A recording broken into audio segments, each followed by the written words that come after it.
Good evening and welcome to Arnie's Pizza, where it's our weekly Coach's Cage show, and we'll be looking back at some of the results from Week 5 and looking ahead to some of the big matchups we got on the slate for Week 6. This is Street. Now, wait a minute. I got to tell you something here. Okay. Now, you had a new menu item on Arnie's tonight, so tell all the fans about that for us people that are on keto diets. The crustless pizza is just a double thumbs up winner. You've been trying to get me to try it. Yes, I have. For the whole season, and I've not been able to pull the trigger. Yeah, I love the Arnie's Juniors so much that I just couldn't pass up on it. But finally, I said, well, I'm going to have to bow down to Kurtz's. And you weren't disappointed, were you? No. Oh, my goodness. That was just awesome. Awesome. Okay, continue. Okay. Anyway, hey, results from last week included South Newton 36, Tri-County 6 on the game you saw and heard right here on 3KG. West Central big over North Newton 42-0, and West Lafayette big over Rensselaer Central 48-14, and Kankakee Valley big over Munster 30-14. It seems like Bob, we don't see a lot of close games anymore. No, not this year yet. No, but I'll tell you what, I got a feeling we might have one Friday night. We're going to have one Friday night. Yeah, and it's on the top of our slate, and boy, is it a big one. Teams with identical records, right? Exactly, 4-1. Two teams really with resurgent seasons going on. West Central travels to South Newton and will be there. It's a battle for the lead of the Midwest Conference. They're both undefeated and on top of the Midwest Conference with 2-0 marks. And like Bob said, both with 4-1 overall marks. Other games. So we'll be on the air about 6:15 or so. Okay. Central time. So. All right. Other area games with our schools include Traders Point 2-3 is at 1-4 Tri-County. Frontier 2-3 is at 0-4 North Newton. Rensselaer Central's back on the road. 3-2 Bombers are at 3-2 Central Catholic. And Kankakee Valley, 4-1, is at 2-3 Lowell, and that one could be interesting too, if nothing else, because of the return from KV coach Kirk Kennedy going over to his old stomping grounds where he won a state championship. Is there 19 years? I think he said, right? I think so. That sounds right. Rings a bell. We'll talk to Kirk in a little bit. But anyways, joining us, Mark Hall. Mark Hall, yeah. Mark, you guys continue to roll last week, and everything's pointing up to this week showdown. It's going to be big in the conference, just big in the season. Yeah, the kids have been playing really well this year. It's been really nice to see those guys with some of the things they've gone through in the last few years to have a season like this where things are going well for us. So hopefully we can keep that going. One of the things we talked about this week is every week is going to keep getting bigger if we can keep taking care of business how we have been. But we got to take it 1 week at a time in order for each week to eventually get bigger. And that's what we should all want to have happen, is the more we have more success, the more people are going to be looking at us and trying to target us. So it is something that we got to keep building on and keep trying to work for. This week is going to be a hard one. South Newton has had a lot of good things going. Last year they were able to break that streak they had, that losing streak they had, and had a 5-5 record. And this year they're out to a 4-1 start. So they're doing a lot of good things over there. They've got some good athletes that hopefully we're going to be able to contain and hopefully stay in the game.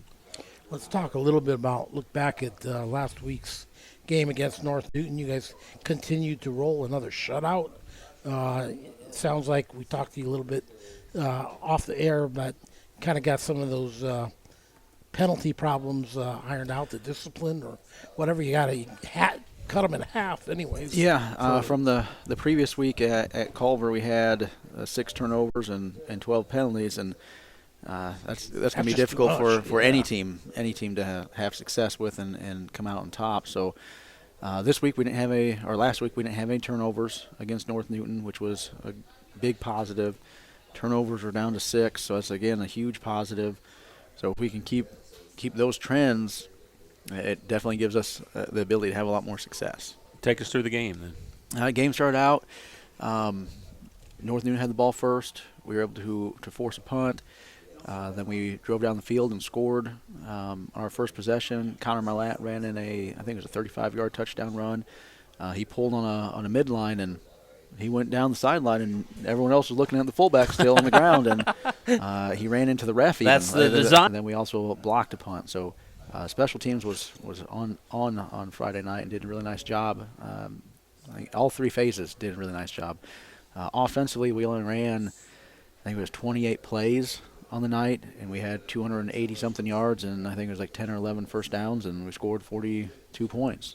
Special teams, we returned 1, blocked 1. Defense, we were able to, again, have a shutout. So all 3 phases, playing really well. Second quarter, so we blocked that punt. Spencer Lehman ran it in and made it to 20-0. Then right before half, I think there was about maybe 2 minutes, something around there, Connor Marlatt threw a touchdown pass to Zion Rodriguez, and we got out to a 28-0 lead at halftime. The third quarter, we added 2 more scores. Connor Marlatt scored again, and actually third quarter we only scored the one with Connor Marlatt, so we got up to 36-0. The running clock started at that point. Then the fourth quarter, our freshman quarterback, Felipe Bazan, who ran another midline, he opened the wrong way, though. And then he made the best out of the situation, ran 65 yards for a touchdown. So we got on him about, you got to run the play right, but at least you did something about it, and it made up for messing it up. So that was our last score of the night in the fourth quarter with our young guys in there. So again, all 3 phases just played really well. Our kickoff coverage was, as we went over film, we were good on 6 of the 7 kickoffs, but we got to be good on all 7 of them, as we talked about with the guys. So. But we were able to do some good things offensively, defensively, and North Newton they played hard. They played all the way to the end, and they're doing the best they can right now with only having 15 guys. So we've been in that situation before. In 2019, the last half of the year, we were down to where we only had 15 guys healthy too. So I know how it's like, and it's not fun. But they're doing the best they can. It's this year with you guys, kind of things rolled around where you got a real strong senior class. Does that lead to some of the? It sounds like you had a lot of big plays on Friday. Yes, and those seniors. They were freshmen that year that we were down to 13 guys. So they've been through it. They understand it, and right now they're at the point where we've kind of flipped it, and we're moving along and doing well. And it was a lot of big plays we were able to get on. We ran our option plays well. We ran some of our outside plays well. We didn't throw it a whole lot. I think we only threw the ball 5 times on the night, but we were 4 out of 5. So we're efficient with what we're doing. Zion Rodriguez came in and played really well for us at wing at times too. He had a couple carries in there, had the big reception for us. So we just had overall just a great team effort. The linemen making big holes, the skill guys finding them, getting up in there, and I think we had 10 guys carry the ball on Friday night. So we only, again, 28 plays. We had at least 10 guys with 1 carry. So that's not much more you can ask for from a coaching standpoint. Focus and practice this week. It's been hot this week. Well, really hot. Yes, but as we told them as they're complaining,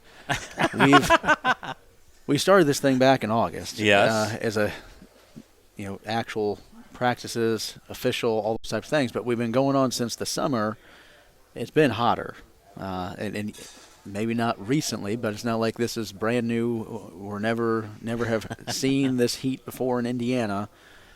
So we were on them a little bit about that, and it's just take care of your body, hydrate. Drink fluids all throughout the day, at nighttime. Make sure you're eating right, taking care of your body, sleeping, doing those things, and then at practice, just hydrate as much as you can when you got breaks. So it's all things that we have to remind them of constantly, just to take care of your body, and your body will do what it's supposed to.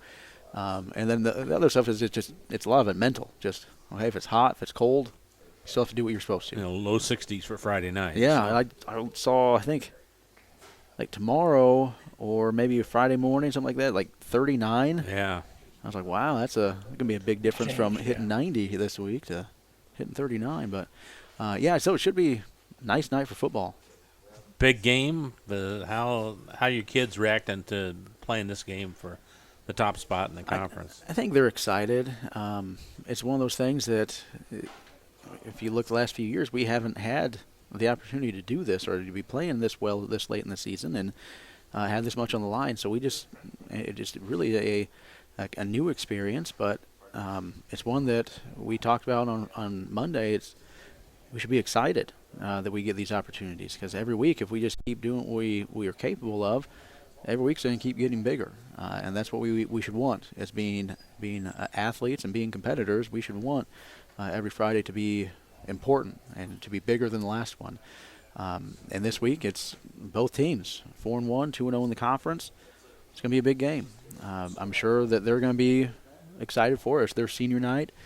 They've got, I think, 6 or 7 seniors that are on the team, so they're going to have guys that it could be their last time at their home field. Unless, sectionals, we'll find out there what's going on, but it could be their last time. So they're going to be excited. They're going to be just pumped as we are, because they're looking at the same thing.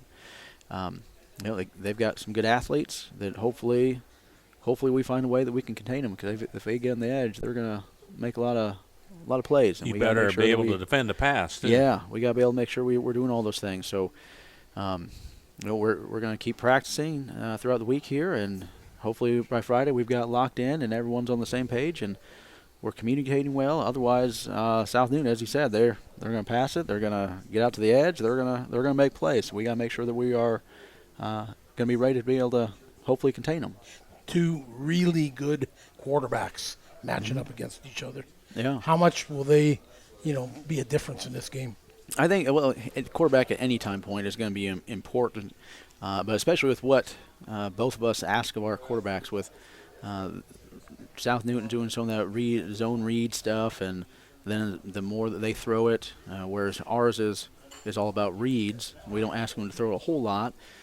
So South Newton is going to be throwing in some of that zone read stuff, but both of them are both good athletes. They both do a nice job with what if their offense asks of them, and what our offense asks of Connor. So it's going to be a big night. Those guys, I'm sure, are going to be some excitement going on. There's probably going to be some nervousness from both sides. So hopefully once the kickoff happens, everyone calms down. And we just play some good football. Any other keys for the Trojans to play well Friday night? Oh, well, as we talked about, no turnovers. If we can keep that trend going, that helps out. And then penalties. If we can keep those down, those things will be big for us. And the game that we struggled against Culver, we had a lot of turnovers and a lot of penalties. And the other games we haven't had those issues. So hopefully we can keep those to a minimum and go from there.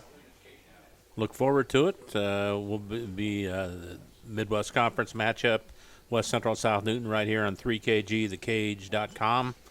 Friday night, 6:15. We'll see you then, okay? All right, sounds good. Mark Hall from the West Central Trojans.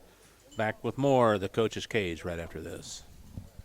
High-quality, personalized dental service is what they do at Hillcrest Dental. For over 40 years, generations have relied on Hillcrest Dental for beautiful, healthy smiles. Dr. John Ayler and Dr. Jack Drone look forward to seeing you for your next dental visit. For information or to set your appointment, call 219-866-7117. That's 219-866-7117. Or visit hillcrestdental.net. Hillcrest Dental is a proud sponsor of all high school athletics. Meet you at Arnie's, Rensselaer's go-to pizza and so much more. Pizza, sandwiches, burgers are here. Don't forget about dessert. Wings, cheese sticks, garlic bread too. Arnie's pizza menu has something for everyone. Dine in or carry out in the best pizza in town. Located across from St. Joseph's College in Rensselaer. Call 219-866-9999 and meet you at Arnie's. Founded in 1931, Community State Bank in Brook is your community bank. We specialize in relationship banking while offering the technology required to meet your modern banking needs. Community State Bank is the area leader in new construction loans and home mortgages. Our lenders know small business and have products to meet your farm and business needs. We're available to get to know you and your needs today at 224 West Main in Brook or by calling 219-275-2441. Pulver Psychological Services offers psychological counseling, consultation, and assessment. Locally owned and operated, Pulver Psych focuses on solutions for the community and serves as support for individuals, families, and organizations. Whether you're in need of personal, family, or success counseling, Pulver Psychological Services can help you reach your life goals. Increase work satisfaction, have better relationship compatibility, improve sports performance. Get in touch with Pulver Psychological Services by visiting pulverpsych.com.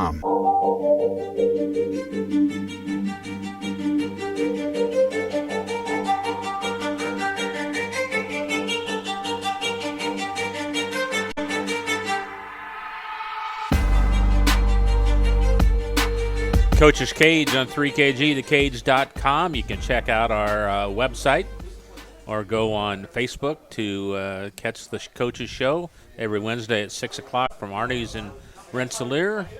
Chris Meeks, Rensselaer Central coach, has joined us now, and Chris had a number one team coming to town, and not very often you get beat like that, but West Lafayette must be for real, huh? They are for real. I mean, you look at them on film, they're athletic, they're well coached. Coach Fry has been very high on this group of seniors. I mean, they have a tremendous group of seniors that they're just great athletes. It starts with the quarterback, Max Mullis. He's a true dual-threat quarterback, very typical of when West Lafayette has their great teams. They always have a very good dual-threat quarterback. So this is a kid that threw for over 1,700 yards last year. He can tuck and run anytime he wants. So if he wasn't a quarterback in their system, he could be a running back, receiver. So that's where it starts. Up front, they're not. I mean, they're big, but they're not physically imposing. But they're so good in their system as far as providing him time to get the ball out to athletes in space. And then defensively, when we first put the film in on Sunday and started watching them, that's the first thing that jumped out at us was how quick and athletic and how they play downhill and attack, and all 11 guys. And that's the way they played Friday. They're good. And they're number one for a reason in the coaches poll and AP, rightfully so, and they're going to be a tough outcome tournament time. Talk about the game a little bit. Yeah, they won the toss. They elected to take the ball, which we figured they would. They moved the ball down the field and score. And if you ever watch their offense, as soon as the play is over, they're lined up, ready to go. Really? Their kids are lined up, waiting for the referee to spot the ball. Once the referee spots the ball, they're running another play. So high tempo. So that's something that's hard to even simulate in our practice with JV kids, right? Which basically are our freshman kids. So that's tough. So it takes some time for our kids to get used to their tempo. Even though we try to practice it's tough. They moved the ball down the field, but several times we had them in second long, third long situations, and they they do what good teams do. They bailed themselves out with big plays. And they scored to go up 7-0, 6-0 actually, and then they scored again to go up 13-0. We took the next kickoff and ran it back, 80-some yards. Avery Reyes, beautiful kickoff return. We haven't had one of those for a few years, so that was great to see. Got the extra point, and it's 13-7. And we're hoping that, our homecoming crowd's into it, and our kids are feeding off that. But, again, they do what great teams do. They methodically come and take the ball, move right down the field, and score again. So they're good. They're very good. Again, I stress that we are young, and a lot of our kids never went through the benefit of a JV football season. They were pressed right into duty. They never quit. We put together a nice drive on their varsity defense, ended up scoring. And, so that's a feather in our cap. But at this point in time where we were, week 5, it wasn't a good matchup for us. But we learned a lot, and I think if we end up playing them again later down the road, I think it would be a tighter contest. So you can take something away from even a loss like this. Yeah, and that's what we have beaten teams 68-0 before and get nothing out of it. It's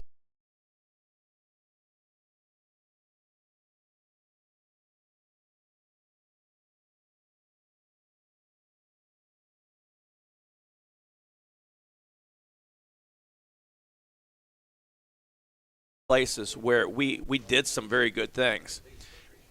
We're young. We have to build off that, keep building, and our successes against teams like that will come in due time. But in the meantime, we're going to go through some growing pains against teams like that. You've got 15-year-old sophomores against 18-year-old seniors in some spots on the field, so there were some mismatches. But you're going to have that on any given night. But against a team like that, it showed. So, yeah, we took a whipping. We did some good things, but it wasn't the result we wanted. But yes, we learned, and we will be better because of that.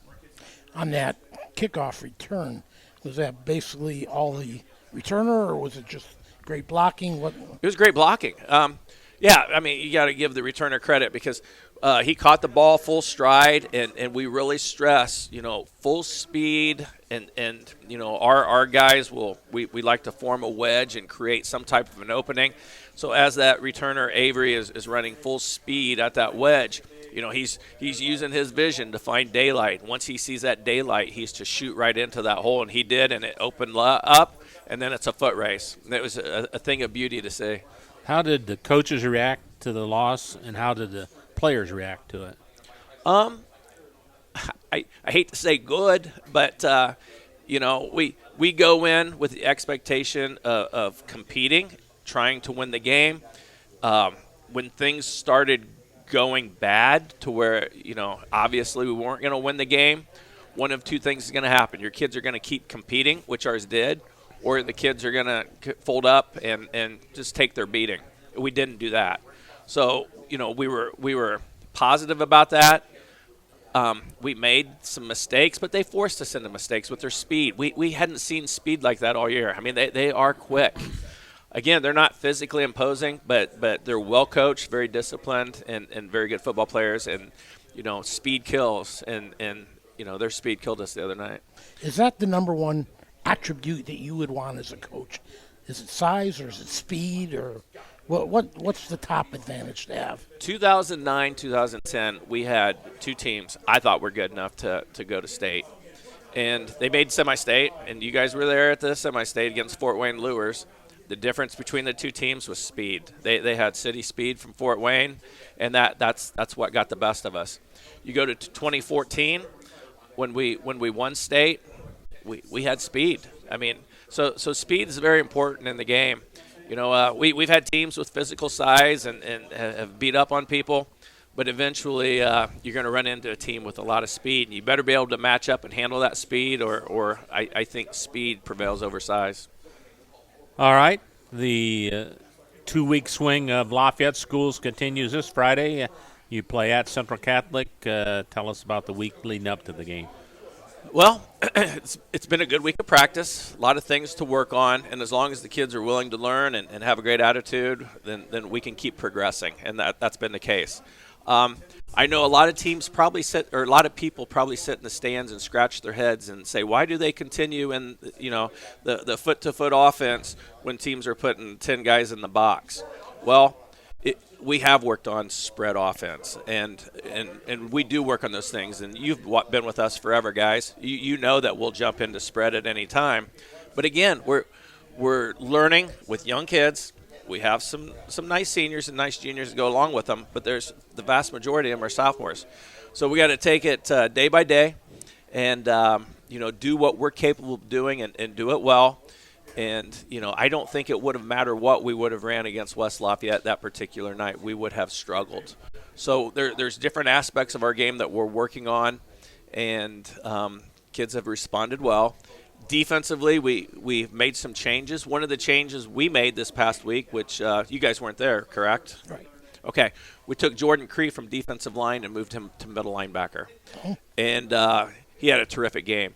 And I think the best way to describe Jordan is he's a kid that you can plug and play anywhere, and he's going to be successful. So why did you do that? We were struggling a little bit at linebacker, again, with two guys that were inexperienced. Jordan's got experience, and he brings a physicality. He's got quickness. So he's somebody that we had talked about last year potentially playing an inside linebacker, but at that time we didn't think he was ready. Now he's very good there. And it was kind of an experiment in that game, and he passed the experiment. He looked good, played all over the field, and really made some impact plays. So, those are some of the things that we're going to tinker with until we get to tournament time, but we feel like that'll make our defense better. Talk about Central Catholic. Speed, athletes, not to the extent of West Lafayette, but still, Central Catholic. When you look at the names, Metzger, Bushi, and a lot of the names that they've had in the past, their younger brothers are in there.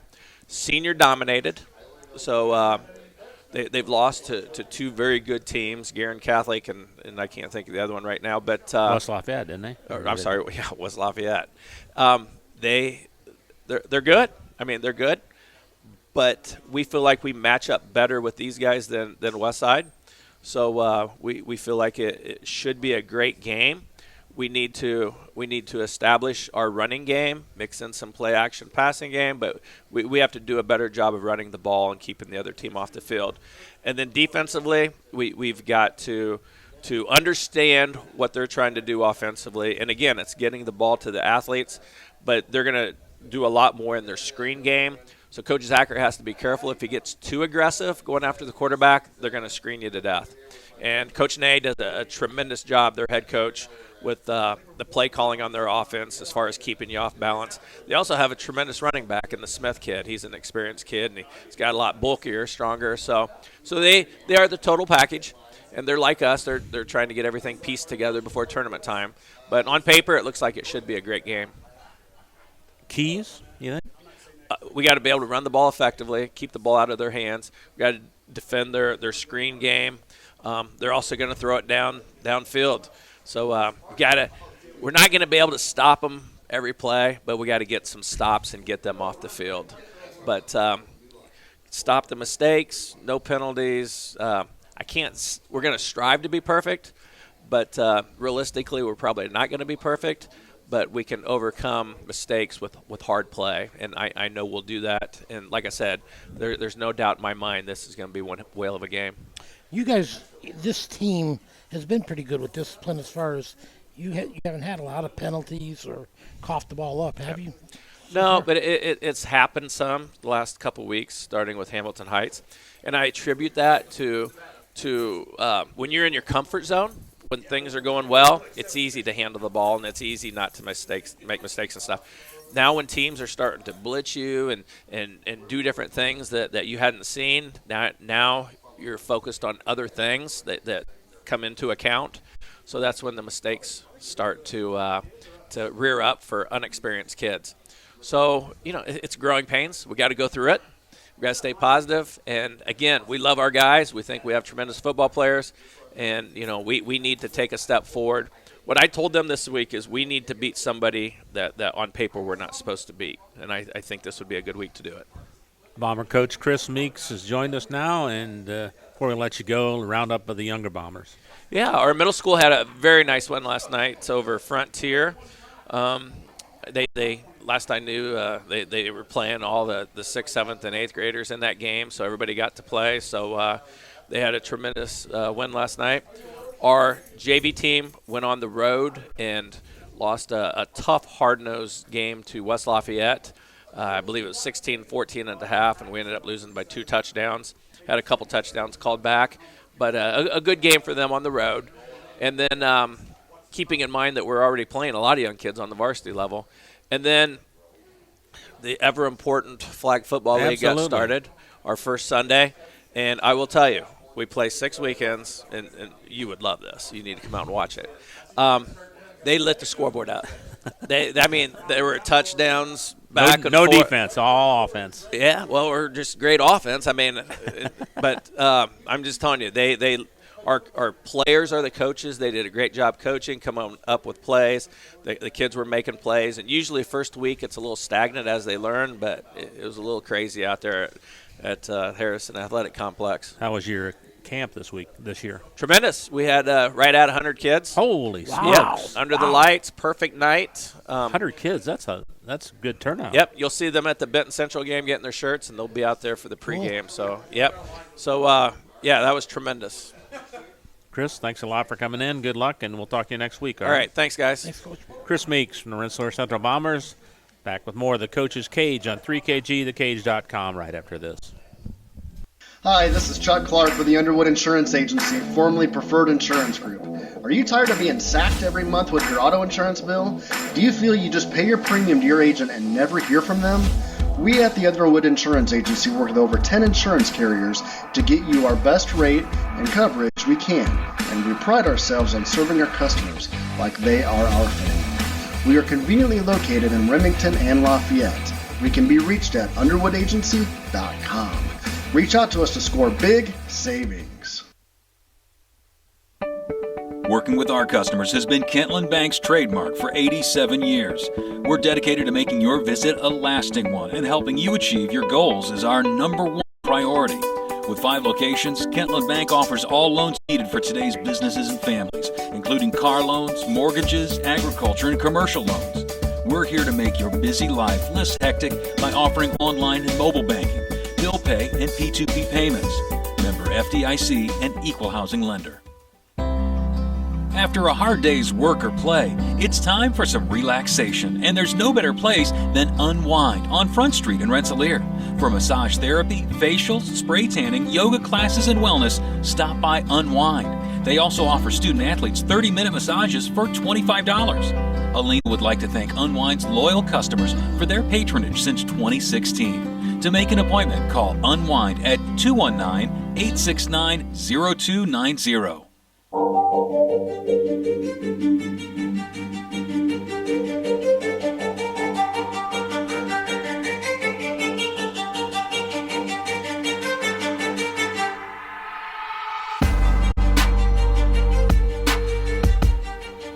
Bob Kurtz, Bill Kay, Scotty Miller running things behind the board there, and we're at Arnie's Pizza. I want to thank Beth and the gang here at Arnie's for opening their doors to all the coaches and providing them pizza and drinks and providing us food. And can't beat it, that's for sure. Every Wednesday night, 6 o'clock right here, Coach's Cage on 3KG. Friday night, big Midwest Conference showdown at South Newton as West Central travels to South Newton.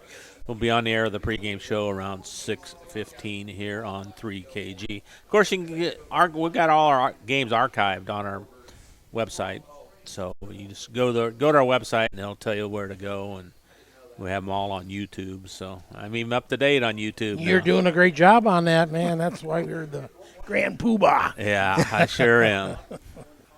Scott Rao joined us now from the North Newton Spartans, and Scott, thanks for coming over. How you doing today? Doing okay. All right. Well, we heard Mark Hall's version of the West Central win against North Newton. Let's give us your perspective. Well, it didn't go very well for us. Offensively, we've got to be able to do some things, and so we went back to basics this week. We couldn't run the ball against them. We couldn't throw the ball against them. We could hardly move the football. And that just gives them the ball too many opportunities for them to have the football and to score, which they did. And it just kind of snowballs, and we lost a couple kids early in the game. One of them, a senior running back, linebacker, had something going on. All of a sudden, he came out of the game, and so we're playing another young. You can't kid. afford that, can you? No, so we're playing another young kid and we're playing guys who are changing jerseys on it. We got guys out of position trying to finish the game, and it is what it is. And the kids, they tried, they playing hard, but a lot of them are playing out of position just to be able to, finish the game and to do the things that we need to do. So, we're still fairly upbeat, for the most part. Practice has been okay, and We recovered from that. We actually came out of it healthy. Everybody's back, and we're up 1, so we're going to have 16 at this next game, it looks like. So, we're going in the right direction anyway. Coach, when we were at North Newton for the KV game, it seems like you had breakdowns early, and when you get behind the 8 ball like that, it's just that, it takes you out of the game before it even starts. Right. Did that happen Yes. last Friday? Yeah, it same scenario happened. We had a couple things to be able. I try to tell them in the week because right now with the numbers the way they are, we don't. I can't really put a scout team against them. We got to do it in small sections. And I said, even the guys that I'm doing, and we're walking and we're going through this stuff, we can't do it near as fast as they do because it's what they do and they do it very well. Even if I got guys trying to simulate it, it's not. Even if I had a whole scout team simulating, they wouldn't run it as good as they run their stuff because it's their stuff.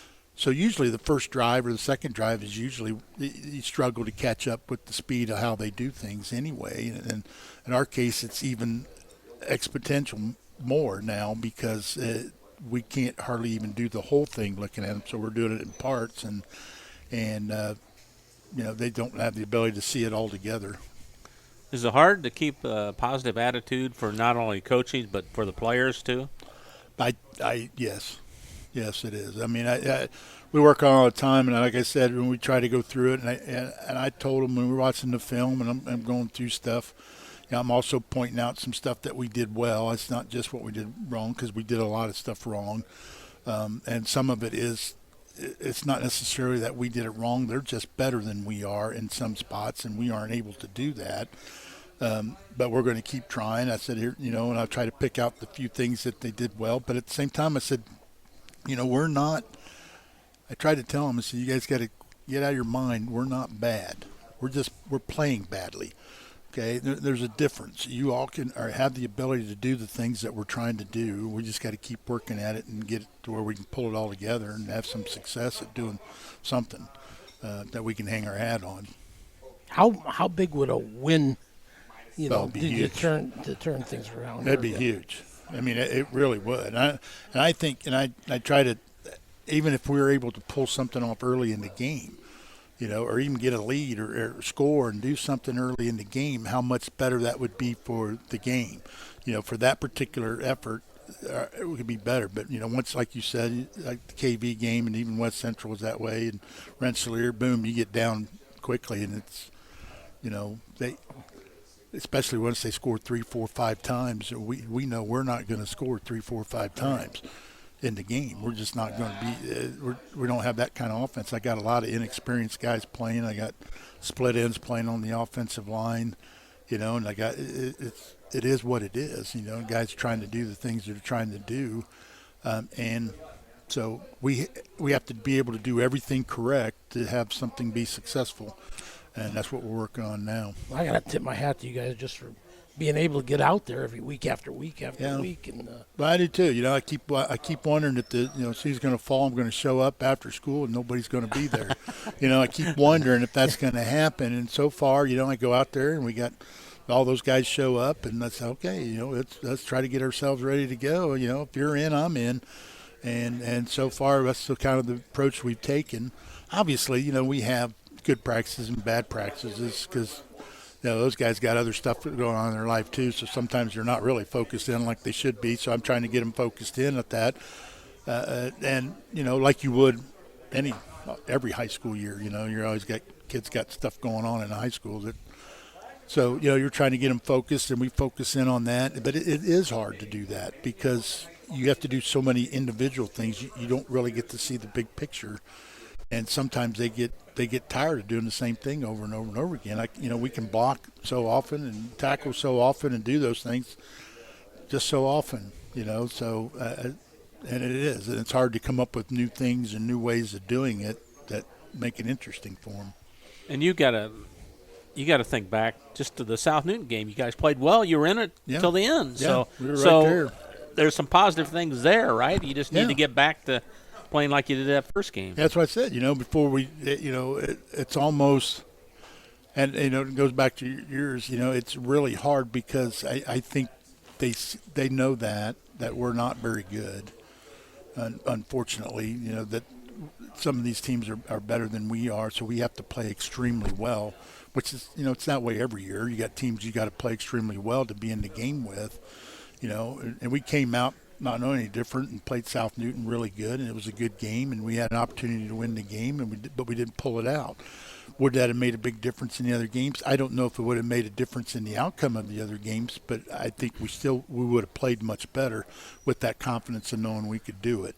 So, well, plus you've had so much success in the last 4 or 5 years that people are looking at you and say, we want to beat you guys. Yeah, I'm sure they're not feeling sorry for us at all. Not at all. I'm saying they're pointing for you. I know, yeah, because they're going into it. We'd won the conference 4 years in a row and defeated their, and so they're gunning for us. Like you said the week before, you got the big bullseye on her back, and I told the kids that they're all going to be gunning for you, and I said you can't feel sorry for yourself because none of them are going to feel sorry for you at all. They've been where you are now, and they got no problem with putting it on you. So we'll have to. I said you got to suck it up, and we're going to have to get going because they ain't going to take it easy on you. How about this week with Frontier coming in? Well, it's the same kind of thing. If we will get the ability to to get our blocking down and be able to run the football, at least get stuff positive, be able to move the ball and do some things, which I think we can against them. They like to throw the ball around. He's going to do hurry up and we got to be able to tackle some people in the open field, because he's going to get you in a situation with, empty backfield and guys everywhere, throw it out there to the flank, and you can't tackle him. We're going to have problems, and they got some good athletes that are out there doing that, and so it'll be a challenge for us, and we're going to be playing on Saturday instead of Friday night. Oh, you are. So, because we got an officials issue. We didn't have any officials for Friday night or couldn't find any. So we're going to play Saturday afternoon, like 11 o'clock. So I told the kids, it's like you're in college now. It's a big time. Play 11 o'clock Saturday. So it is at home, though. So, we get to be at home and experience that, and hopefully we'll have a good crowd. I don't know how it's going to be Saturday afternoon as opposed to Friday night. But, hopefully the people come and watch us play, and hope the kids, get after it. What's Scott Rowell going to do for Friday night off? I don't know. I don't really know. Probably take it off. I may just stay at home and do nothing. I don't know. We had that a couple of weeks ago when we didn't play Judson, so I had that weekend off, and nope, I didn't do anything. It's being my grandpa duties is basically what I ended up doing. So. And you tune in 3KG and watch South Newton and West Central play. I could go over there and watch it. I could drive over and watch it, though. It's that I don't know where it is, but is it at South Newton? South Newton, yeah. Yeah, see, so it wouldn't be that big a drive at all. But I don't know if I'll do that. So. Up in the air yet. Yeah. We need a guy to run the camera. So. No. I'm not going to do that. It's hard to run the camera while I'm eating the popcorn, so I won't be able to do that. Scott, thanks a lot for coming over, and good luck Saturday morning, and we'll see you next Wednesday. All right. Thank you. Thanks, All Coach. right. Scott Rowell from the North Newton Spartans. Back with more of the Coach's Cage on 3KG, right after this. In agriculture, preparation is important. Dedication is you deciding what to plant and then asking what it will take for a good crop. How much work will it take to produce the final crop? In sports, preparation is vital in becoming the best you can be. Dedication is a will of achievements for a winning desire. Corbett Farms encourages everyone to do their best by having a winning spirit, attitude, and achievement. Your positivity will make a difference. Corbett Farms is proud to sponsor high school sports. Founded in 1931, Community State Bank in Brook is your community bank. We specialize in relationship banking while offering the technology required to meet your modern banking needs. Community State Bank is the area leader in new construction loans and home mortgages. Our lenders know small business and have products to meet your farm and business needs. We're available to get to know you and your needs today at 224 West Main in Brook or by calling 219-275-2441. Meet you at Arnie's, Rensselaer's go-to pizza and so much more. Pizza, sandwiches, burgers are here. Don't forget about dessert. Wings, cheese sticks, garlic bread too. Arnie's pizza menu has something for everyone. Dine in or carry out in the best pizza in town. Located across from St. Joseph's College in Rensselaer. Call 219-866-9999 and meet you at Arnie's.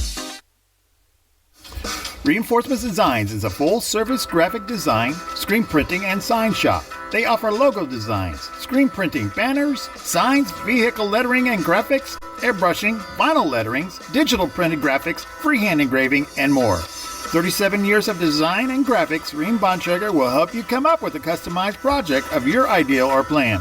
Just ask, give Reinforcements Design a call at 219-866-8626 for your next graphic design project.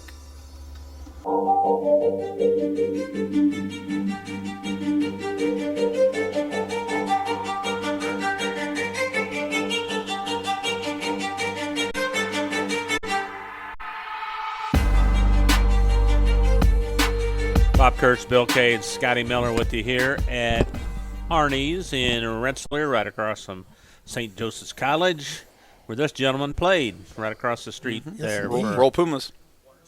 For a while there, right? You went to school before they closed up. right? My senior year was the year they closed. Oh, okay. What was it? I never asked. This is Jake West from the Tri-County Cavaliers. What was that like? It was really weird. I was telling someone about it earlier. It was a lot of kids were actually like breaking into things, stealing. So like one of the teammates I had, he broke off his big poster in the athletics hallway and like just carried it to his class or to his dorm room. So and what ended up happening is the cops were called and they would just be sitting there patrolling campus. So it was like we had class for like a week with like martial law where like there was a curfew and everything. It was so weird. Wow. I'm just trying to walk from my dorm to go work out, and there's a cop who stops me. He's like, "What are you doing?" Well, I've got my duffel bag. I'm going to wait. He's like, "You can't go. You got to go back to your room." All right, I guess. So it was wild.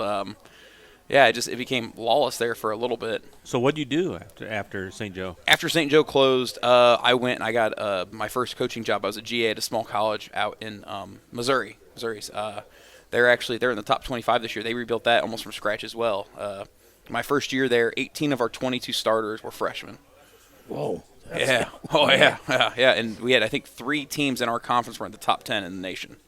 So it was not. We ended up. We had a chance to win a game in the middle of the year. It would have been a big upset on homecoming. It was 4th down in like inches, and if we get the first down, we win the game. And their DN lined up just a little bit offsides. So our head coach is like tagging the official on the sleeve, and he's like, "Hey, he's offsides." And I'll never forget this. The official goes, "He's only a little offsides." And they let the play run. Dude makes the tackle for a loss, so they get the ball, they go down, they score, they win the game. Oh, man. And I'll never forget. He was only a little offside. I was like, "Bro, what?" That's a famous line. And then we played another team at the end of the very last game of the season who was also winless, and it was awesome to see the kids, their growth from week 1 to that week and staying positive. I think we won like 63-0. So like that was awesome. I think we like one of our senior, one of the few kids who wasn't a freshman, is the senior captain at linebacker, has a pick 6 to like open the game, and from then on we ran with it. So that was cool. Now I'm here at Tri-County teaching and coaching. All right. Well, we had your game on 3KG last week over at South Newton. Didn't go as planned. You lost 36-6, I believe, to South Newton. Tell us about your thoughts on the game. Well, we're young and we're still learning to compete, and it's part of it is just learning to deal with adversity. Because adversity isn't comfortable, it's not fun. You don't want to deal with it. And after they scored that first touchdown, you just kind of feel like our kids kind of they got the wind knocked out of their sails in that first long touchdown off of a trick play. And so we go through that, and we spend most of the next 2 quarters basically trying to find some momentum. And every time we would find a little bit, we would do something wrong, whether it was a bad snap, whether it was a penalty, whether it was a missed block, to just stall our drives. And so from there, it's just we're trying to build something consistently, and we just keep kind of running into roadblocks. And finally, it was nice to see. We practice 2-minute drill every single week after our Thursday walkthrough. We do at least 2, sometimes 3 rounds of 2-minute drill. We do 1 for the offense and 1 for the defense. And so to see us go, I didn't think to call timeout, and then all of a sudden they're like, "No, the game's over." I was like, "All right, whatever." But no, it was just nice to see the team go out and execute and build something going into next week, or this week, I guess. Anybody play well for you last week? Kobe Baylor plays really hard all the time. He doesn't really know when to stop. Jonathan Pearson is the same way. He flies around. And the thing is, like, Kobe's a junior. Jonathan's a sophomore. Those guys are going to be a problem for next year. And Jonathan's going to be a problem the year after that. So I thought they played really well. Ephraim Bowles in the O-line he's still growing and learning. And he's one of the better ones on there. So same with Colby Hathaway. They're sophomores. They make sophomore mistakes. But, they show up, they go to work. Same for Tyson Jordan. He's a senior. He's not the biggest guy. He's not the strongest guy. But he's got that lineman mentality where he's like, I'm going to hit you in the face. And, like, you might be better than me. You might be stronger than me. But you're going to have to deal with me hitting you in the face for a while. You're an offensive lineman, right? Or yeah, I play defense in college. So you have a special affection for those linemen? I keep telling them, they keep calling themselves hogs. I'm like, you're not hogs, you're piglets. I'm like, you haven't earned the title of hog yet. You're still a piglet. So they've embraced that, and they keep asking me, like, hey, if we do this game, can we be called the hogs? And I'm just like, maybe we'll see. But no, they've grown so much. All of them have across the board. Like, I keep having to remind myself that, amidst all the frustrations, like, we're still a young team, and we're still growing on a daily basis. It's every single day we're doing something better than we did it last week, no matter how small it is. It was simple as just lining up the other day. And, that was the other thing. We had issues lining up First North White because we had kids who didn't fully understand the rules of how to get lined up. That was something we didn't go in depth about because I'm kind of assuming you learned how to line up in middle school. Like, that was something I didn't think I really needed to cover with you, but we needed to. It was glossed over, whatever. So we go and we spend all week focusing on that. We didn't even come close to a delay game. Right? We were lining up. We were running plays. We were going up tempo. We were getting things done. I'm like, that's a significant growth. You mentioned Baylor, of course, your quarterback. Mm-hmm. He's got such a strong arm, wonderful, and pretty accurate. So many of those passes that are long, 20, between 20, 30-yard pass, off of fingertips. When he's so close to so many big plays, and that's the frustrating thing. When I watch film or I watch a football game, whatever, you see a deep pass and it's on the fingertips and they come down with it, or you see a pass and it's underthrown and it's a defensive pass interference or whatever. Or he gets hit and he shrugs off the tackle and he scores. I was like, man, like, why do these guys get so lucky? Why can't I get one of those? I was like, it's unreal. So, but no, he's got such a big arm, and we were quarterback competitions between him and Aiden Dunafin. And so today they were from the 40-yard line. They were trying to drop it into a box that was about 2 by 2 yards. What? I just put the. So I'm like, that's a hard throw to make. I bet. Yeah, so I'm like, and they're taking turns just launching it, and he kept underthrowing it by a good 5 yards or so.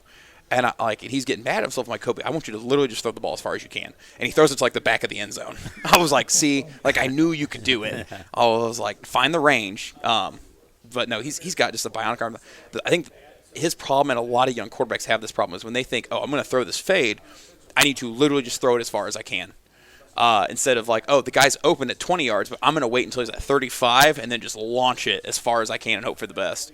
And so getting him to realize, as soon as that guy is starting to get open, that little bit of anticipation we talk about with the really, really great quarterbacks, as soon as you're anticipating him get open, throw it. You don't have to wait. It doesn't matter if the ball travels 60 yards in the air or 40. It's still a catch. Still a touchdown if it goes.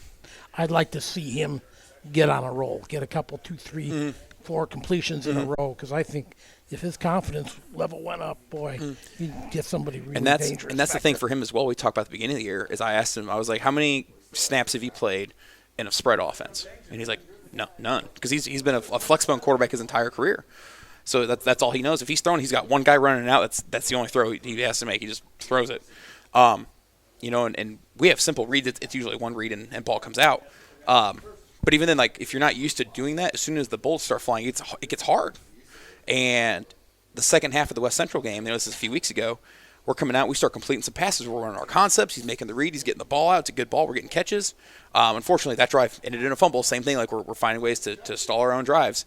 So that drive ends in a fumble, but he comes over to me, he's like, hey, the reads are starting to make sense. I'm like, I'm glad it happened at the second half of a 44-0 game in week 3, but hey, better late than never.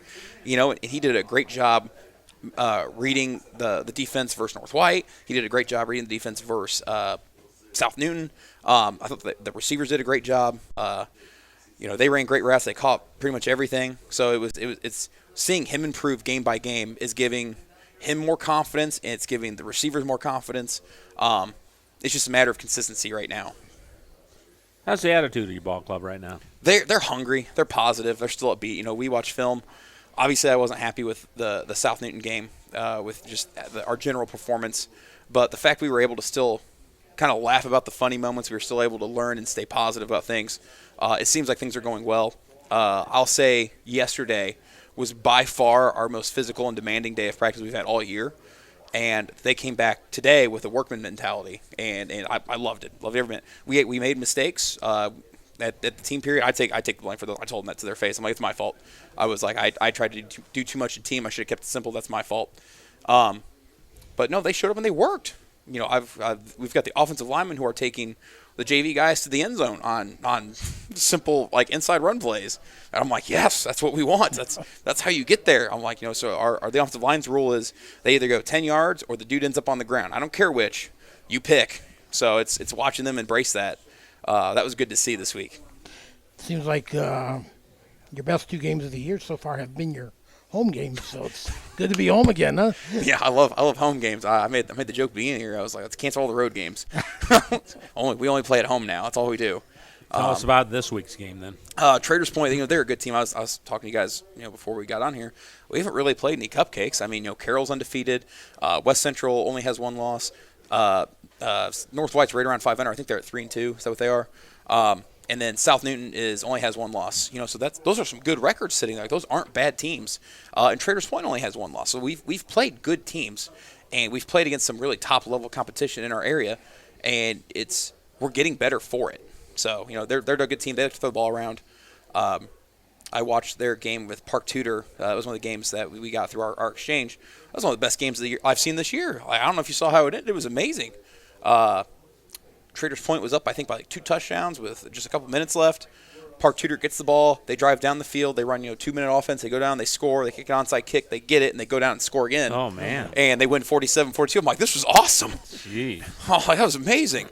Now, I think that was last week's game for them, which means they're probably going to be really mad. So it would have been cool if they could have held on for that. But, it's like they're playing in good, meaningful games against good competition, too. They're going to be a really tough test, and I like playing good teams because you learn more from it.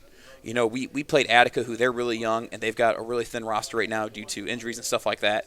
So when you're beating up on guys who would otherwise be playing JV, you don't really learn a lot because you're not getting exposed for your own weaknesses. So it's nice to win those games, absolutely, but you learn more from playing Carroll. You learn more from playing West Central. You learn more from playing South Newton, and we're going to learn more from playing Traders Point. What do they do? They like to throw it a lot. So if you look at Max Preps, their quarterback I think is either 1 or 2 in the state for 1A in passing. And I think 3 of their receivers are in the top 10 for individual receiving in the state. So that's they sling it all over the yard. Quick game, intermediate game, drop back pass, long, everything. They've got some pretty big offensive linemen in the middle. Most of their running game is downhill in your face. Defensively, they run a 4-3, but they kick the linebacker out. So to me, it's a 4-2-5, but it's all the same thing. And they play like a man match version of cover 4 on the back end because they've got athletes. So they basically put their guys at 7 yards and say, whoever shows them in your zone, carry them. And they're just like, our guys are better than your guys. That's what. To me, when you run a man match type of scheme on defense, you're saying my horses are better than your horses, and prove me wrong. And they've got some good horses. So. How about the younger calves? How are they doing? They're getting better. They are. They're getting better. They're taking their lumps. It was actually funny. So we were playing South Newton in the JV game the other day, and I'm there. I'm being supportive and stuff like that, but I still have other things going on, so I'm running around doing other things. I had to pop inside. So, anyways, we have the ball. We're driving down the field. We get to the 10-yard line or so, right before the end of the first quarter. So I was like, I want to stay here before I go in and take care of this, see a score, and then I ended up having to leave to go take care of it and come right back. So I leave right at the end of the first quarter, and I come back, and the score is still 0-0, and South Newton has the ball on the other end of the field. And I'm like, hold on. What happened? Something terrible happened. What happened? So I'm asking someone, and they're like, oh, no, they ran 3 straight negative yardage plays and then had a turnover, and then South Newton ran 1 big play and got down. I was like, oh, my God, no. So, they're learning, too, and it's so hard to score points in football because so many things have to go right. And when you're young, it's so hard to do those things right consistently. It is. So, like, if you look at our JV guys, like, none of them really play varsity at all. You know, they might get some garbage time at the end. So it's like, so it's good that they're playing. It is absolutely. And that's part of the reason why we're able to not have to worry about giving them varsity time as much, because they're getting their development in JV. You know, you might not play a quarter of varsity, but then you play both sides of the ball for 4 quarters in JV. Like, you're getting better from that, absolutely. Now we try to give them plays in varsity as we see that they can handle. You know, that's the thing, is we talk about, you know, can I trust you to go do your job? If I can't trust you to go do your job, you're just going to get hurt out there.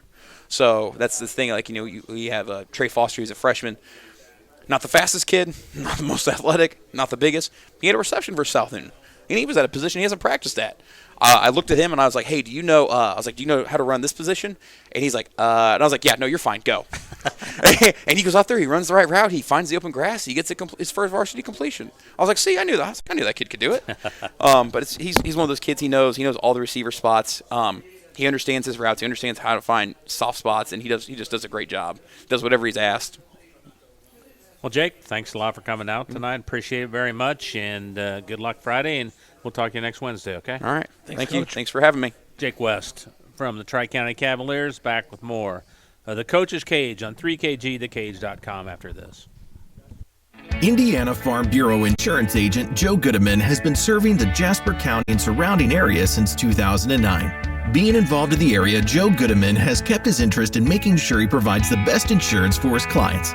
Whether you need life, car, home, business, farm and crops, or even renter's insurance, Agent Joe Goodeman will keep searching for the best policy for your valued investments. Call Indiana Farm Bureau Insurance Agent Joe Goodeman at 219-866-4694 or stop in at 2570 North McKinley Avenue in Rensselaer. High-quality personalized dental service is what they do at Hillcrest Dental. For over 40 years, generations have relied on Hillcrest Dental for beautiful, healthy smiles. Dr. John Ayler and Dr. Jack Drone look forward to seeing you for your next dental visit. For information or to set your appointment, call 219-866-7117. That's 219-866-7117, or visit hillcrestdental.net. Hillcrest Dental is a proud sponsor of all high school athletics.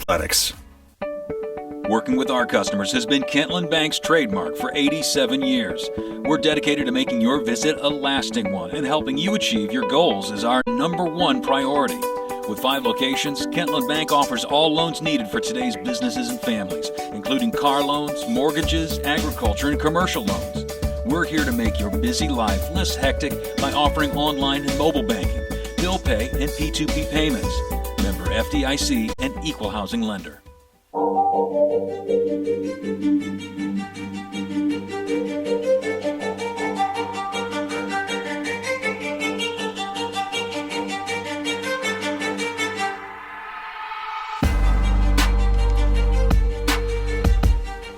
Back on the Coach's Cage show at Arnie's in Rensselaer, right across from St. Joseph's College.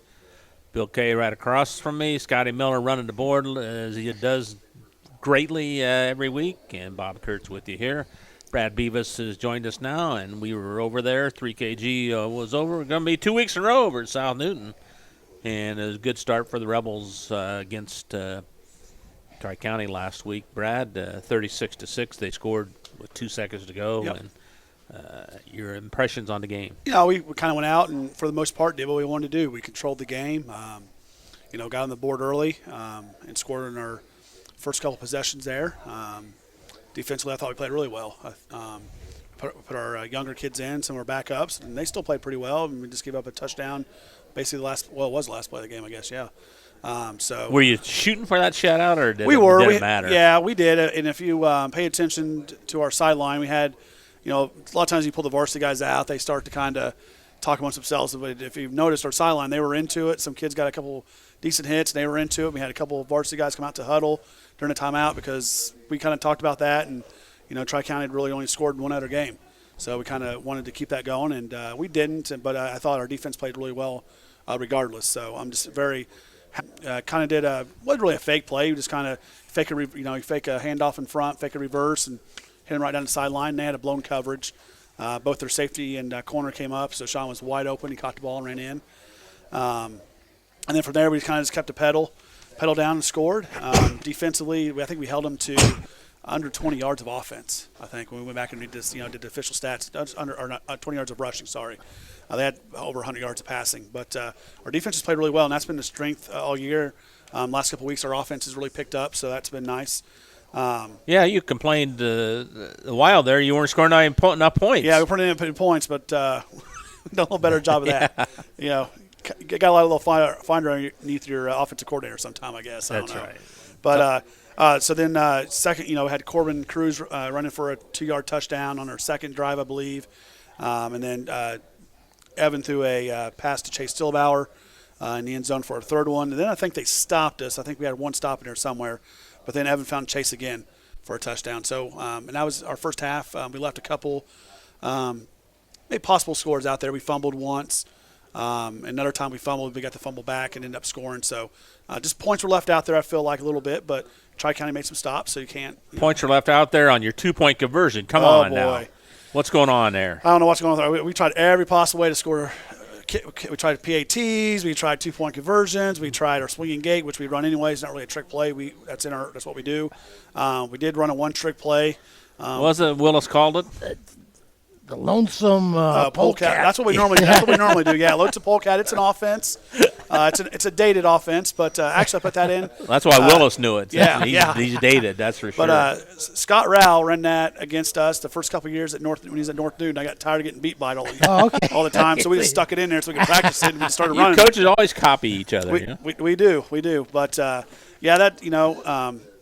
we just couldn't get our 2-point conversion part there going, and then we tried to do some, like I said, some PATs. We couldn't get the snap back there, and then we did try one special play. We call it splash, where you throw the ball up over the quarterback's head. It's kind of just, we've done it for the last couple of years, from time to time, but that didn't work either. And then does that worry you that you don't convert 2-pointers or not? No, I mean it does, but it doesn't. I guess one of those things like this week we'll probably we'll probably go back to just kicking PATs. I think we kind of solved our issue there a little bit. With the snap, but we probably won't do as much. We'll probably run a normal offense if we go 2 points this week. To me, that the extra points are to give the kids a chance to have some fun. It's a little bit different. Not that we wouldn't do that in a tight game, but obviously it's not clicking, so we're not going to do that with a big game coming up.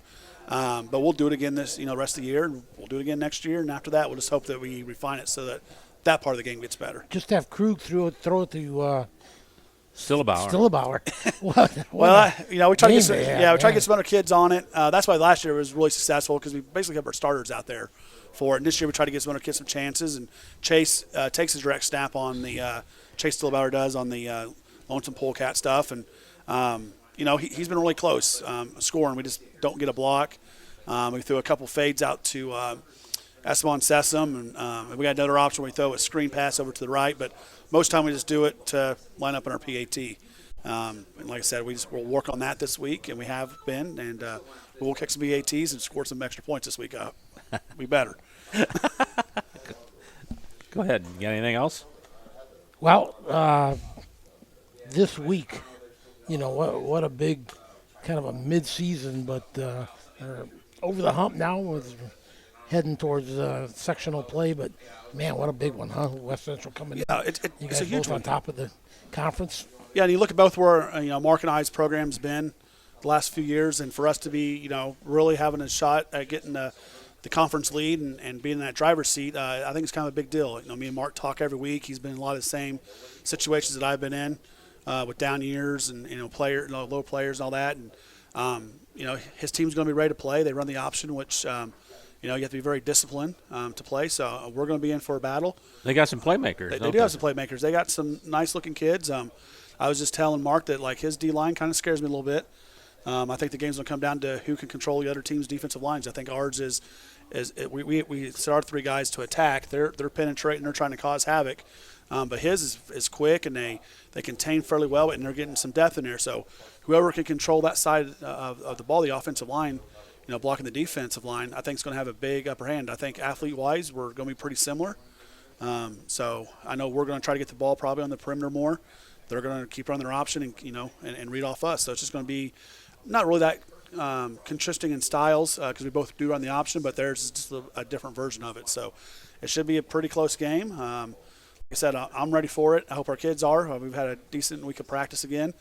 Our kids seem focused, and now he's got to go on Friday night and see if he can't take the first place in the conference outright. Hey, Brad, I want to bring up something a little bit off kilter here, but you guys, I just appreciate going to South Newton so much.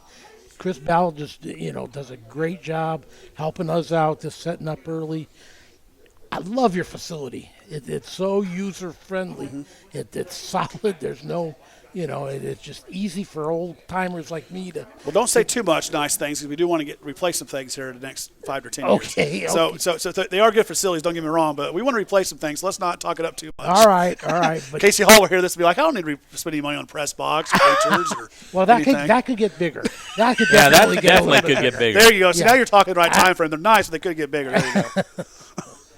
But no, it is. We do have nice facilities. We have a nice grounds crew. Our field, I think, always looks superb, especially when you look at other schools our size. I think the way our field's located close to the school like it is, I think it helps out with a lot of things too. It's just, I like playing there.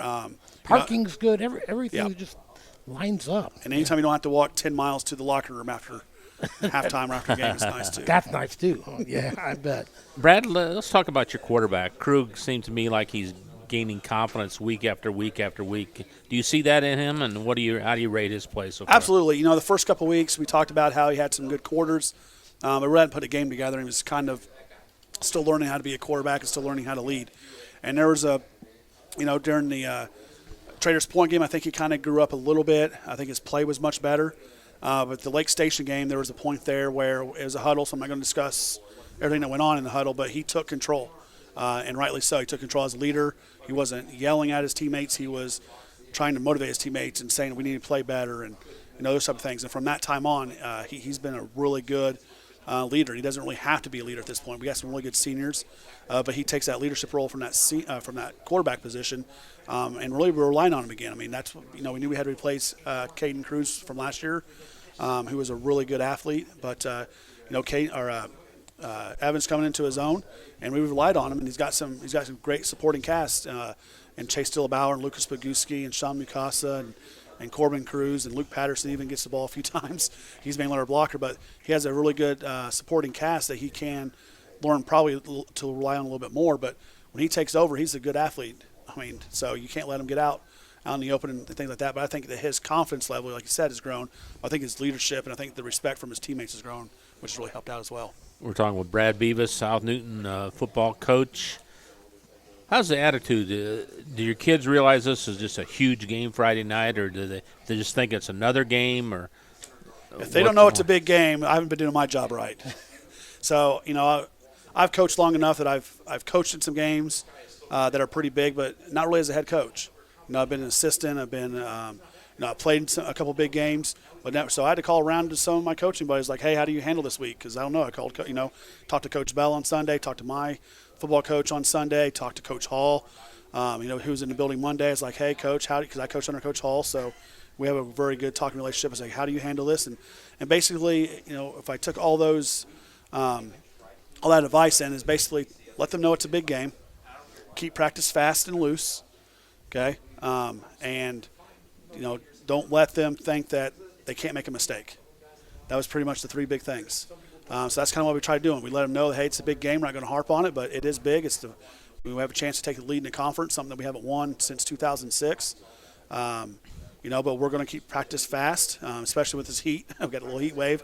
So we took some shoulder pads off, especially today. We just went in helmets, which is unnormal for us, but we just need to keep things fast. So we kept things fast and loose, and then we let them know, hey, you got two good teams facing each other. Neither one of us are real great, but we're good. So there's going to be some fumbles. There's going to be some bad plays. There's going to be the other team's going to get a big play. We just got to keep playing because we're going to do the same thing. So just let them know they can play fast and play, and they don't have to play mistake-free football to win. They just need to play football and play confident and know they can win. I think that's biggest, and that's our biggest thing. I think this year, starting from the North Newton game, is our kids expect to win now. We don't go into games going, well, I hope we can win, or we need to play well to win. They just go and expect to win. And it makes it way easier to coach because you have to motivate kids. It's hard. When you don't have to motivate them, you just have to keep them on task. That's a little bit easier. So I think that's kind of our goal this week is they know it's a big game, but they know they can go out there and just play the game they've been playing all year. So 3-game road trip to follow that. 3-game road trip. Yeah, we go to North White, go to South Central, and then we go to Frontier on a Saturday with a 1 o'clock kickoff. So, I don't know. We'll get through this week first, though. Not that I'm taking it more than a week at a time, but we win this one, it puts us in a good spot. If we don't win this one, then we got some work to do, and we'll focus on that. But hopefully we get a good draw for sectional at home. That'd be nice. Going 4 weeks on the road, it would be. Yeah, well, you're due it experience. with only 3 home games. Yeah, we're due. I don't think we played a home game in probably about 8 or 9 years. I don't think we played one for 9 years at home during sectional. So, whoever's pulling those balls out down in Indianapolis here in a couple weeks, pick a second, please. Yeah, so you go from homecoming to senior night. It's homecoming to senior night out, and we got to do a pink out Friday because we don't play in October. Oh. So we have our pink out game in September. So it's a unique night, but the weather's going to cooperate with us. We're going to have a nice low 60s. Low 60, probably 58, probably during game time sometime. So it's going to be nice, crisp. I don't think it's going to be cold, but nice and crisp. Corn's coming down, so it feels like fall. So might as well be October. Brad, what do you point? You had it was well documented. You had a big long losing streak, but last year you won 5 games. You're already on 4 this year. What's been the big turnaround? That's a hard one. I think it really just comes down to buying into our program. I think our kids and parents have really bought into what we're trying to do. The kids show up into summer to learn the things that are getting better. They're showing up to weights. They're getting stronger. And that just leads you into, having success. I also, I was talking to our student resource person today. I get a F and D list every Monday of all our football kids, managers, players, everybody that's involved in our program. I get our guys that do our camera, I get their grades, I get the whole 9 yards. And this may not seem like a big deal, but it's like 1 page. And a couple years ago, it was 2 pages plus of D's and F's. So our grades are getting better in the classroom. So we're not only taking the football seriously, we're taking the classroom seriously. That's the most important And I think we only had 5 F's among our whole team. Managers, players, film guys. We have guys that hold cards up. They're included in that list. So we only have 5 F's in our whole program as of Monday. So I think that's part of it. Just just our kids. You don't want to put down other kids and say the kids are better, because I don't think our kids are necessarily better. But I do think they've bought in a lot more. And I think that's just changed the culture. But that's been a process for sure. Well, Brad, we'll be over Friday night. You can watch the game on 3KG, thekage.com. 6:30 start, I assume, right? Yep, Central 6:30 time. start. Yep. So we'll be on air around 6:15. Get there at 6 o'clock for senior night if you want to come out for that. We're looking for. We've run 4 weeks in a row with continuous clock in the second half. Mercy rule games, 4 in a row. Well, as long as it's on our end, I'm okay with that. I don't think it's going to be. I think we're going to break your streak. I think we are. I think you're going to see 2 evenly matched teams play, and like I said, I respect Mark a lot, and I know his kids are going to be ready to go and prepared. They're not going to miss anything.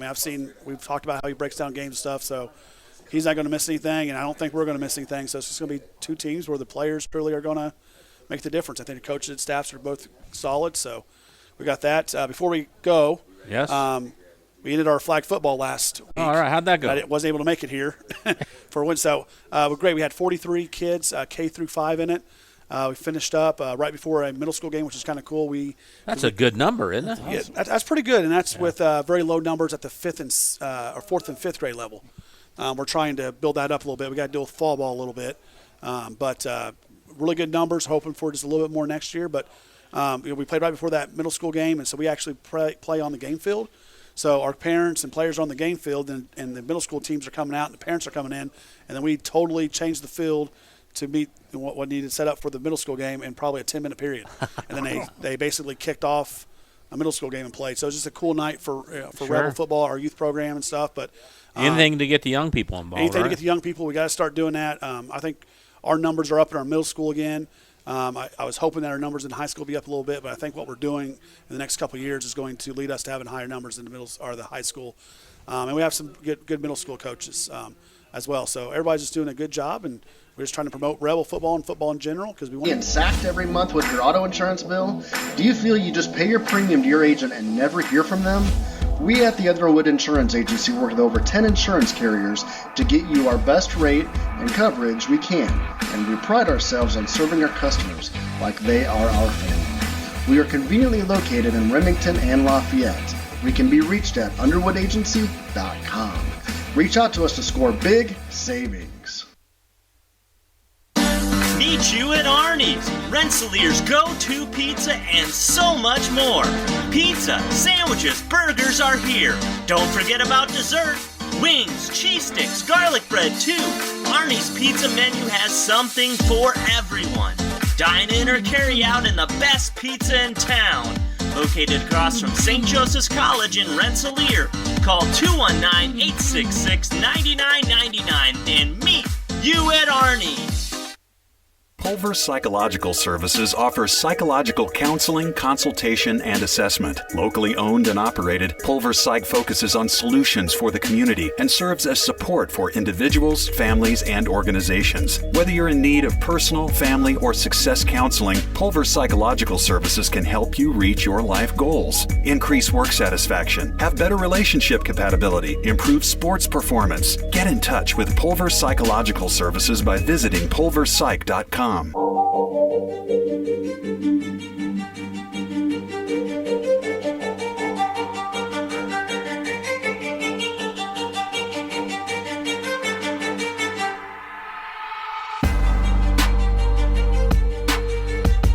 Bob Kurtz, Bill Kay right in front of me, and Scotty Miller to my left. We are 3KGthekage.com. Coach's Cage Show every Wednesday at 6 o'clock from Arnie's here. We appreciate Arnie's feeding the coaches and giving them drinks, and couldn't do without them, that's for sure. So Kirk Kennedy has joined us in his familiar role as the cleanup man here. And Kirk, congratulations. Nice win against Munster last week. Yeah, it was. It was a game that we felt we had to earn, and it turned out that was exactly what happened. Started out with a bang. We returned the opening kickoff for a touchdown, and and that's got to get you going, then, doesn't it? A lot of excitement. You kind of, just all that all at once. And it's a great way to start a football game. But sometimes, as weird as it may sound, sometimes that can kind of rise up and bite you in the rear end too, because you're all wound up to start a game, and the intensity and all that, and then you might. I'm not saying that we did this, but you might relax and this is going to be easy. And the next thing you know, you're in a dogfight. So, we hung in there, and Munster, played well, and it was a physical game. It was a game, if you like offensive and defensive line play, if you like the battle of the trenches, it'd be a good game for you to watch, because that's exactly what it was. We were running our offense and staying within ourselves, and Munster was being pretty basic too, and we were just hammering away at each other for a while, and it kind of went back and forth, and I felt we kind of took control of the game late in the third, into the fourth quarter, and kind of got some distance between us. Kicked a field goal, and then our tailback Marco Castro got loose late, and I think it was a 68-yard run to kind of seal it. But it was a battle. So you had a kickoff and punt return by the same guy, right? Yeah, Who was kickoff. Loudon Fugit. He's a defensive back, wide receiver for us, and he's a good football player. He's kind of built. I'm not going to say squatty, but he's a wrestler, so he's got real good balance, and he's strong, and he's just hard to knock off his feet, and he's very, very elusive, very quick. So once he got into the open field, and I think a couple guys had an angle on him, they just couldn't catch him. And the punt return was kind of strange, because he kind of bobbled it a little bit. And because sometimes you bobble a kick, and the covering team kind of lose their lane discipline going after the ball, and that's kind of what happened. Because you can see they were in their coverage lanes, and all of a sudden they just condensed real quick going after the football, and he kind of sidestepped a guy, and he was gone. I mean, he was down the sideline right in front of our bench, and there wasn't nobody there. Man, when's the last time one guy has returned a kickoff and a punt return for touchdowns in the same game? That doesn't happen. I don't think. I've only been coaching 30 years. It ain't happened in any of my teams yet. Well, you got a first then. He must have been on top of the world, huh? Oh yeah. Well, just talk about making play. Sometimes you just gotta get the monkey off your back. Obviously our offense is a grind it out. We like the long extended drives. We like to eat clock. And do all that. But sometimes you just need to get the monkey off your back and get a few quick scores, and those special teams plays were big. Who played well for you individually Friday night? Defensively, Max Griffey, I believe. He's one of our linebackers. Max, I believe, led us in tackles. He did a good job of it was, like I said, a physical game in the trenches. He did a good job of handling the fullback and the quarterback. Mirko Dezelich, defensive tackle, did a good job of stopping the run inside. Offensively, we had a young sophomore running back step in there, Marco Castro, and I believe he rushed for about 170 yards. Wow. So big night for him. My yeah, goodness. yeah. And obviously, if you got a kid running for those kind of yards, I formation, we're going to feature the tailback, but the guys up front, the offensive line must be doing something. Sure. So and that's been a kind of something. It's been a work in progress, pretty much the whole year, just kind of lowering their pad level and get them to play more physical, and we're starting to get an idea for that. So, we're even though we got a team with a lot of seniors on it, we still got a long way to go, and a huge, I would say, opportunity to get better. We're nowhere near playing our best football or our maximum, giving our maximum effort. So, I'm excited about the future of this football team. He's come a long way since that week 1 loss to Rensselaer. Oh, sure, yeah. I think that week 1 game, taught us a few lessons. And you set yourself up nicely in the conference here on top. 3 teams with 1-0 marks, Andrea and Hobart, who you yet to see. So you couldn't really ask for a better play, as far as conference start to the season here. Well, we're going to have our opportunity. Like we talked about the other day in our meeting, it's not like we're in a situation where, this team has to beat that team or, we need the planets to line up or what, Right. We're in control of our own destiny. And it's still, it's week 6, but it's still relatively early as far as when you figure we've only played 1 conference game. So we've got, Lowell this week, and then we have Hobart at home, and then Andrean at home, and then we go to Highland. So, we're in control of our own destiny, just like a lot of the other schools are. So we'll just play them and see what happens. I guess you won't need directions there for this week's game. Getting there. Well, maybe heading in from this direction. Yeah. Well, that's in case people don't know. You coached at Lowell for what do you say, 19 years? Yeah, I was a head coach there for 19 years. And now you play at Lowell this week. Mm-hmm. First of all, let's get your feelings on going back there.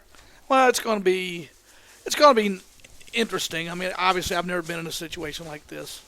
I know coaches have done this before. This isn't anything new, but it's new to me.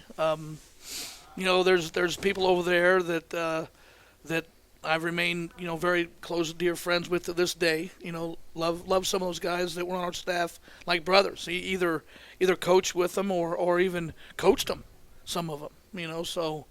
We're familiar with them. They're familiar with us, so you can just take that and throw it out. But it's just the close relationships is what makes it interesting. And for that reason, I think, you want to play well and you want to be competitive, just if nothing else, just out of respect. The athletic director over there, Patty McCormick, she's like a sister to me.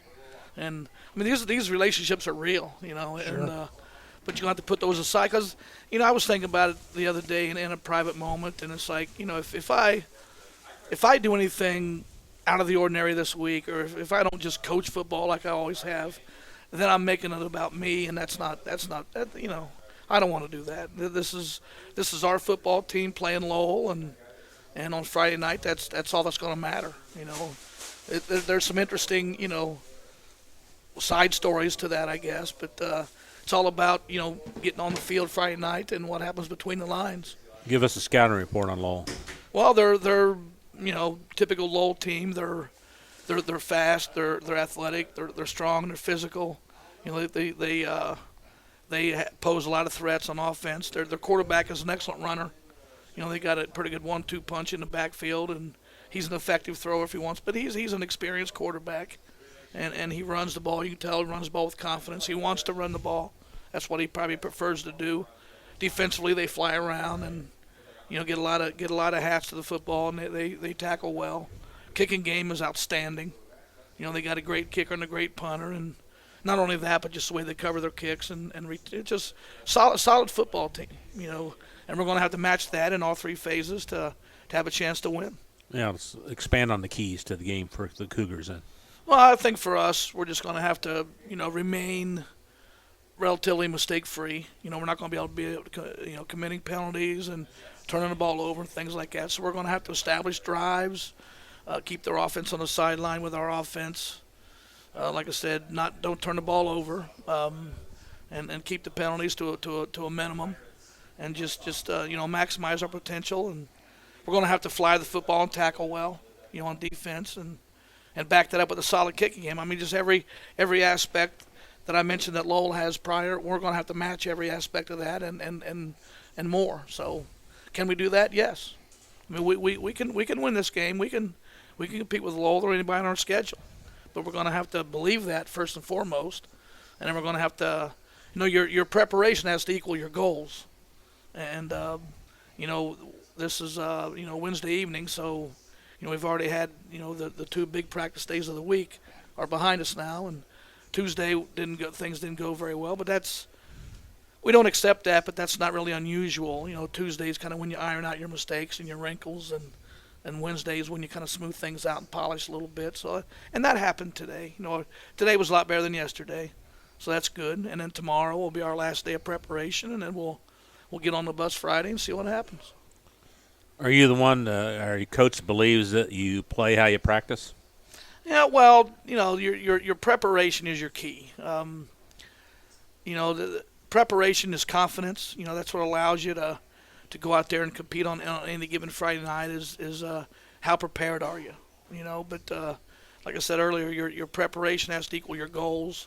But any given week, you ask anybody who's ever coached or ever played, the true opponent on any given week is yourselves. Your attitude, your mindset, your preparation, and ultimately, what you're willing to sacrifice and lay on the line when you head out there on a Friday night. So, as long as we have our own house in order and we go over there to Lowell Friday night at our best, then nothing else really matters. Coach, your defense has only given up 33 points in 5 games. Are they clicking like you want them to for this point of the season? Well, I think defensively we've made a lot of progress. Coach Stewart, he's no secret. He's one of the best defensive coordinators around. He always comes up with a great game plan to stop what the opponent does best. And the kids, to their credit, have done a great job of executing the game plan. He does an excellent job of teaching the game plan throughout the week. Presenting it on Monday and repping it through the week and teaching it to the kids. And it might be a little rough at the beginning. But, today, like I said, was a lot better than yesterday. And so, credit to Coach Stewart and his defensive staff, but also, obviously, credit to the kids for going out and executing it. Because, the preparation, like I said earlier, gives you confidence. And when you play with confidence, you just cut the chains loose and get after it. And that's what our defense has been able to do. Talking with KV football coach Kirk Kennedy. And, Kirk, before I let you go, always want to hear about the younger Cougars, how the younger team's doing. Well, we had our 7th grade won this week. 7th grade won, and so they're still undefeated. They're 4-0. Our 8th graders took it on the chin again, but they're getting better. They scored a couple touchdowns this week, and the score was a little closer. So they're getting better. They're hanging in there. They're persevering, and they're getting better. The freshmen won again. They won a close battle last week. With Lafayette Jeff. Lafayette Jeff came up here, and freshman won a close game. It was exciting, went down to the wire. And the JVs went up to Munster. I'm skipping a game. Lafayette Jeff was last week. The freshmen beat Munster pretty handily Thursday of last week before we played them on Friday. And then the JVs went up to Munster on Saturday.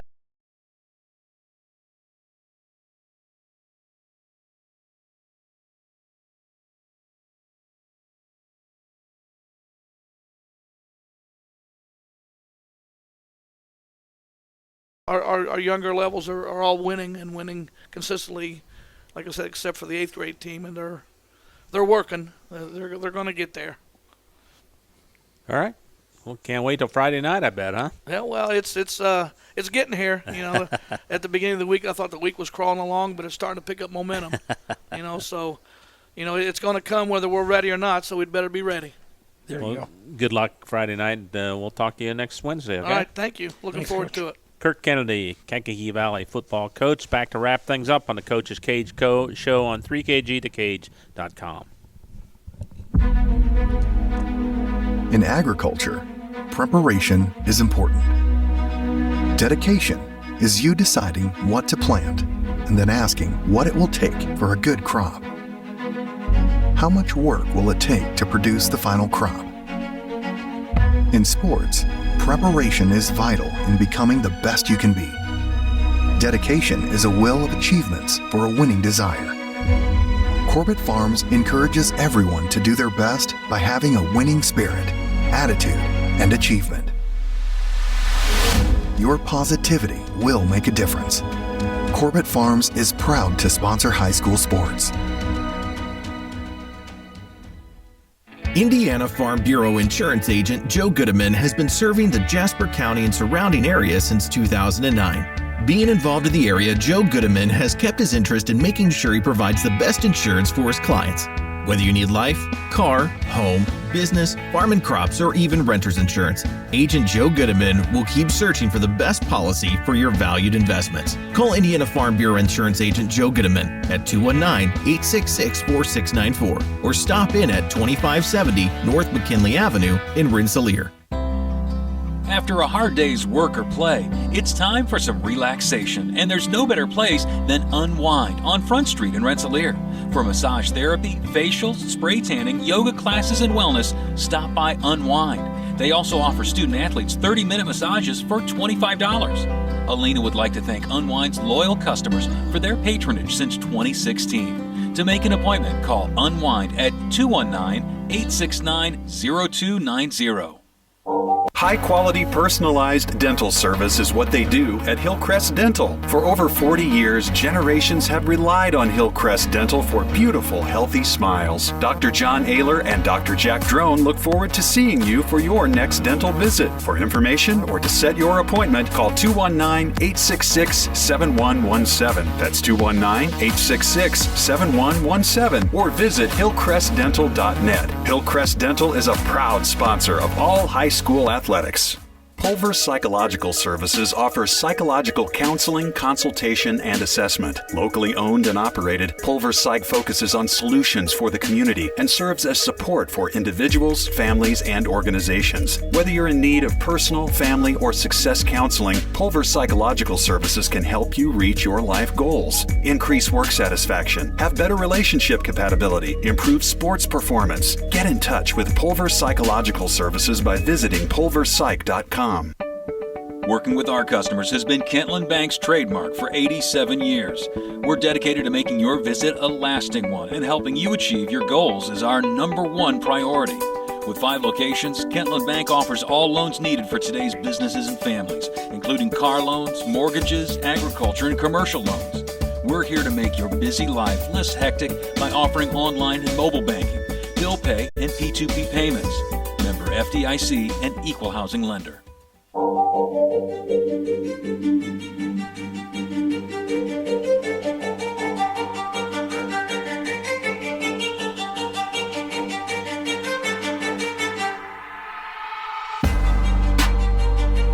All right, ready to wrap things up here on the Coach's Cage. Thank all the coaches for coming in and sharing their wisdom with us, and thank all the sponsors for making the show possible. And Scotty Miller, a great job as always running the board. And Bill, thanks to you coming in. And looking forward to Friday night, South Newton hosting West Central, 6:15 for the pregame show, 6:30 Central Time kickoff. You can watch the game right here on 3KG.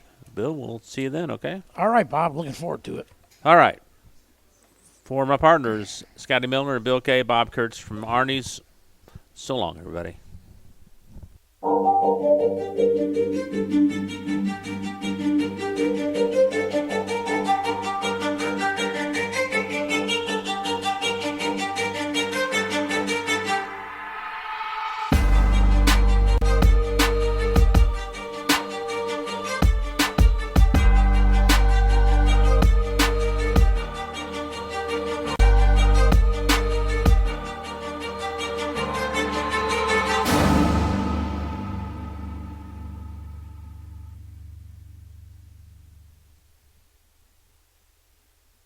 The proceeding was a presentation of 3KG Community Broadcasting.